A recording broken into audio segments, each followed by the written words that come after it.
Hello guys, welcome back to my channel learn IGNOU.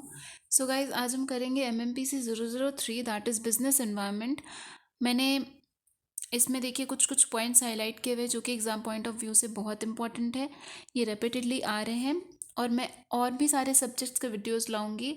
तो guys, अगर आपने अभी तक चैनल सब्सक्राइब नहीं किया है तो subscribe my channel and hit the bell icon to get the early notifications. आप एंड तक बने रहिएगा क्योंकि वीडियो के एंड में मैंने अपने हैंड रिटन नोट भी दिखाए हैं जिसमें कि मैंने ये पूरा चैप्टर का जस्ट 1 पेज पे लिखा हुआ है। ठीक है, so let's start with the chapter that is introduction of business and environment. What is business and what is environment? The term environment refers to the totality of all the factors which are external to and beyond the control of individual business enterprises and their management। Environment में वो सारे factors आते हैं जो कि business enterprises के control में नहीं है। Environment furnishes the macro context and the business firm is the micro unit। जो environment है वो macro unit है और जो business firm है वो micro unit है। नेक्स्ट इज, एक डेफिनेशन तो हमें डेफिनेटली करना है क्योंकि अगर आप डेफिनेशन को लाइक वर्ड टू वर्ड लिखते हो ना तो वो मार्क्स अच्छा स्कोर करने में हेल्प करता है। According to Keith Davis, business environment is the aggregate of all the conditions, events and influences that surround and affect it. Business environment किस चीज़ का एग्रीगेट है, जो किस चीज़ का टोटालिटी है? सारे conditions first, second is events and influences, और बहुत सारे फैक्टर्स है जो इन्फ्लुएंस करते हैं बिजनेस को एंड अफेक्ट करते हैं। ठीक है, so in conclusion, we can say that business environment is a combination of dynamic, complex and uncontrollable external factors within which a business is to be operated। business environment में क्या क्या चीज़ें आती हैं? बहुत सारे जो external factors हैं जो कि dynamic है, complex है, वो सारी चीज़ें आती हैं जिनके within business operate होता है।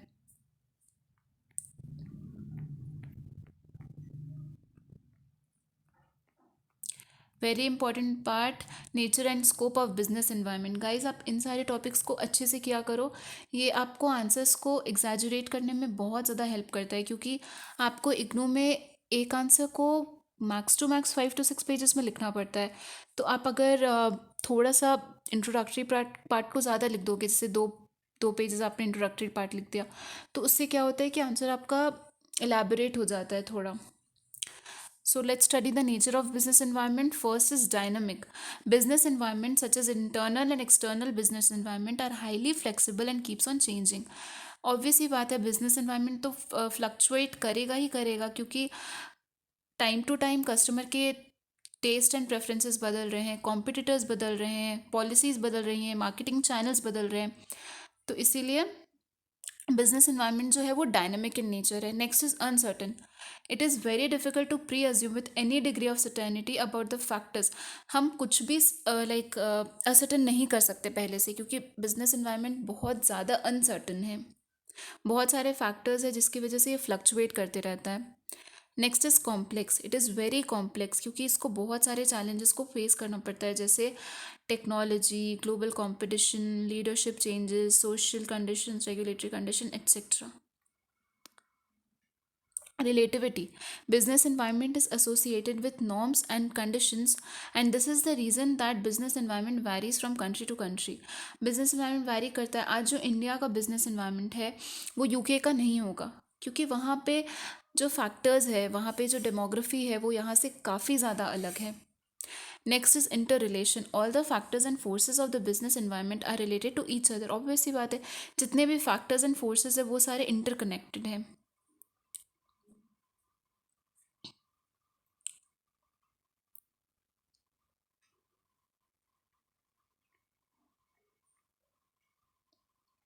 Next is types of business environment, very important topic.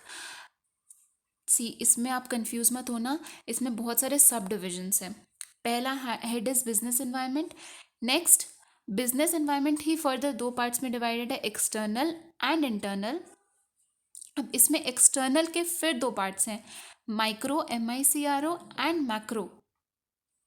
और इधर इंटरनल में कुछ सब टॉपिक्स हैं जिनके बारे अभी हम आगे पढ़ेंगे। Internal environment includes those factors or forces that exist within an organization influencing the performance of an organization। Internal environment में वो सारे factors आते हैं जो कि क्योंकि वर्ड से ही पता चल रहा है इंटरनल, तो ऑर्गेनाइजेशन के अंदर जितने सारे फैक्टर्स हैं जो कि उसके परफॉर्मेंस को कहीं ना कहीं अफेक्ट कर रहे हैं, और ये सारे फैक्टर्स जो है वो कंट्रोलेबल है। Very important, internal factors are controllable, क्योंकि वो हमारे हाथ में है, अंदर के फैक्टर्स हैं सारे ऑर्गेनाइजेशन के। जैसे कि इसमें मैन, मटेरियल्स, मनी, मशीन्स, ये सब आ जाएंगे। Different internal factors like values, mission and objectives, organization structure, culture, ये सब, human resources, physical resources, financial capabilities. Values are defined as ethical beliefs, ये तो समझ में आ रहा है। Values क्या होता है? जो भी ethical beliefs होता है जिसके हिसाब से organization work कर रहा है। Next is mission. हर एक organization का एक mission, vision, objectives होता है। Structure.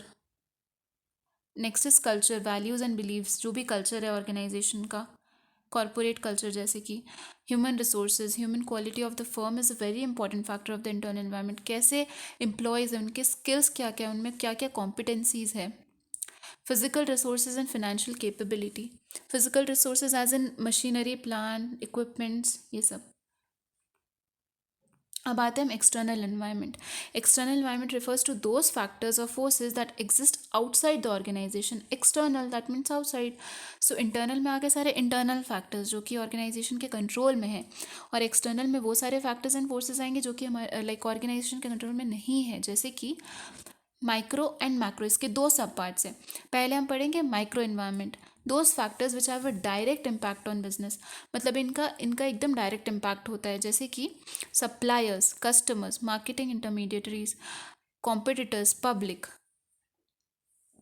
सप्लायर्स बहुत सिग्निफिकेंट कॉन्स्टिट्यूएंट है, क्योंकि सप्लायर्स ही तो रॉ मटेरियल्स प्रोवाइड करते हैं और फर्म को सारे रिसोर्सेज भी देते हैं। ठीक है, कस्टमर्स आर द बायर्स, और वो तो बहुत इंपॉर्टेंट है कस्टमर को, लाइक उनके उनको सेटिस्फाई करना, उनके हिसाब से, उनके टेस्ट एंड प्रेफरेंसेस के हिसाब से गुड्स देना।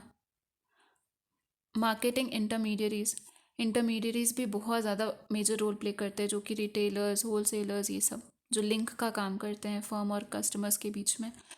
Next is competitors. कॉम्पिटिटर्स तो राइवलरी, लाइक राइवल पार्टी होते हैं। ठीक है, जैसे कि जोमेटो और स्विगी, बहुत क्लोज कंपटीशन है इन दोनों में। पब्लिक, जैसे media groups, associations, protection groups etcetera, ये सब आ गए।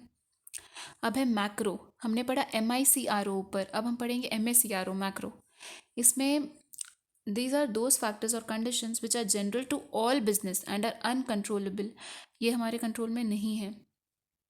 जैसे कि economic, politico legal environment, technological environment, global environment, socio cultural environment, demographic environment, natural environment. So अब हम इसको थोड़ा सा डेप्थ में पढ़ते हैं। फर्स्ट इज़ इकोनॉमिक, इसमें वो सारे फैक्टर्स एंड फोर्सेस आते हैं जिनका इकोनॉमिक इम्पैक्ट होता है बिजनेस में, जैसे कि fiscal policies, monetary policies, saving, investment, ये सब।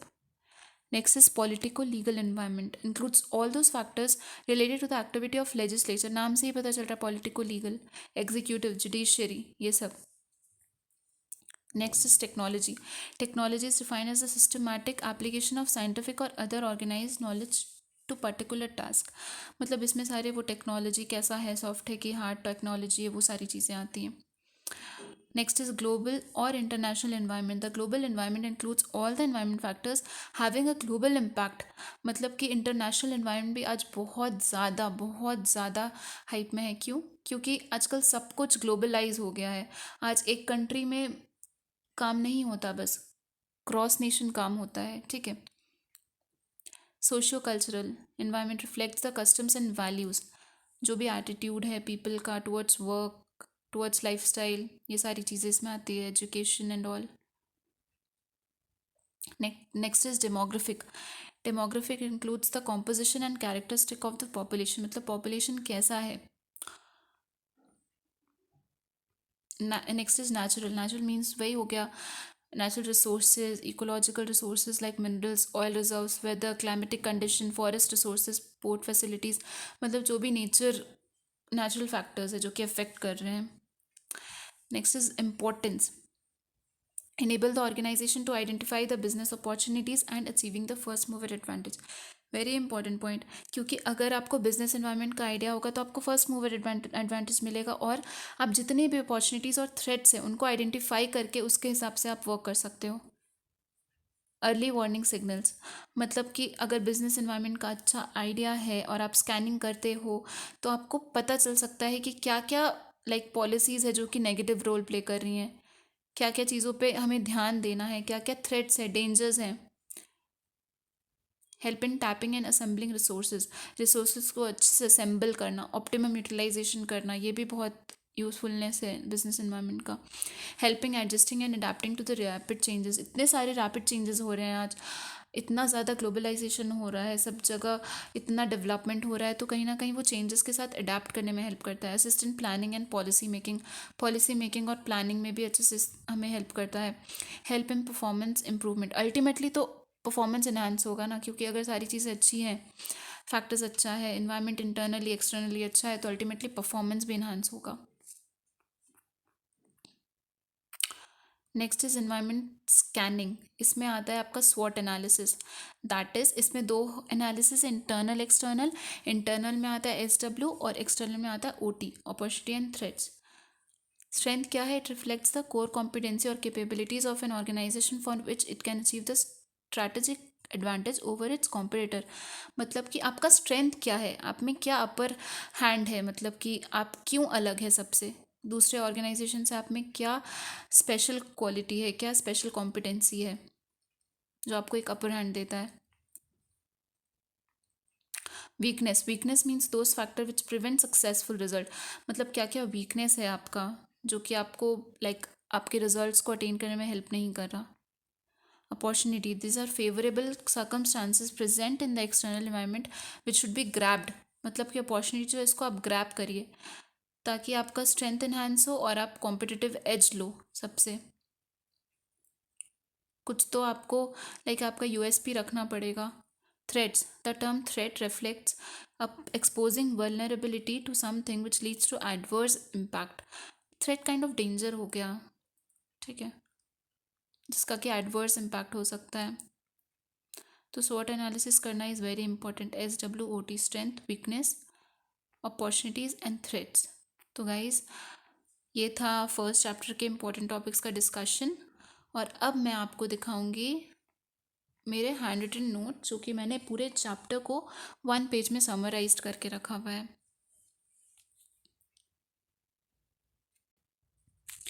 गाइस ये देखिए, ये मेरा हैंड रिटन नोट है जिसमें मैंने पूरे चैप्टर को 1 पेज में लिख रखा है, क्योंकि अंदर का जो कंटेंट होता है ना वो हम फिर भी इलेबोरेट करके एक्सप्लेन करके लिख देते हैं। कभी कभी ऐसा होता है कि हम हेडिंग्स ही भूल जाते हैं, जो पॉइंट्स का हेडिंग है अगर वो याद रहेगा तो अल्टीमेटली आप अंदर के कंटेंट को फिल कर लोगे।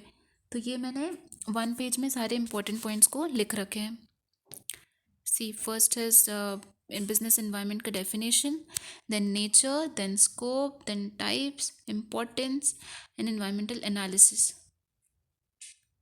so ये एग्ज़ाम में आपको काफ़ी हेल्प करेगा। आपको पूरा चैप्टर रिवाइज करते वक्त खाली आप इस एक सिंगल पेज को भी कर लोगे तो आपको पूरा चैप्टर एक बार रिकॉल हो जाएगा। So guys, kindly subscribe my channel for more such videos and hit the bell icon for the early notifications.